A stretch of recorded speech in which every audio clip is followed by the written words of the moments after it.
آج میں آپ کو ایک ایسا زبردست درود پاک بتانے لگا ہوں جو حضور صلی اللہ علیہ وآلہ وسلم کی زیارت کے لیے نہایت مجرب مانا جاتا ہے۔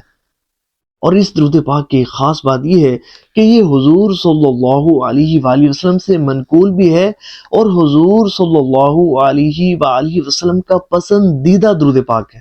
سبحان اللہ! اور کس طرح پسندیدہ درود پاک ہے؟ دیکھیں، ایک مرتبہ نا حضور صلی اللہ علیہ وآلہ وسلم اپنے صحابہ کرام علیہم الرضوان کے ساتھ رونق افروز تھے۔ حضرت سیدنا صدیق اکبر بھی موجود تھے اور دیگر صحابہ کرام علیہم الرضوان بھی موجود تھے کہ ایک شخص حضور صلی اللہ علیہ وآلہ وسلم کی مقدس بارگاہ میں حاضر ہوا۔ تو حضور صلی اللہ علیہ وآلہ وسلم نے اس شخص کو اپنے اور سیدنا صدیق اکبر رضی اللہ تعالی عنہ کے درمیان میں بٹھا لیا۔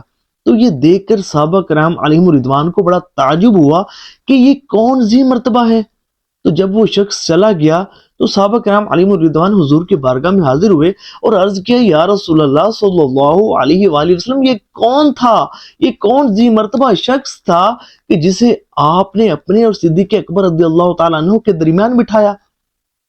تو حضور صلی اللہ علیہ وآلہ وسلم نے ارشاد فرمایا، جب یہ مجھ پر درود پاک پڑھتا ہے تو یوں پڑھتا ہے، اللہم صلی علی محمد کما تحب و ترضی اللہ۔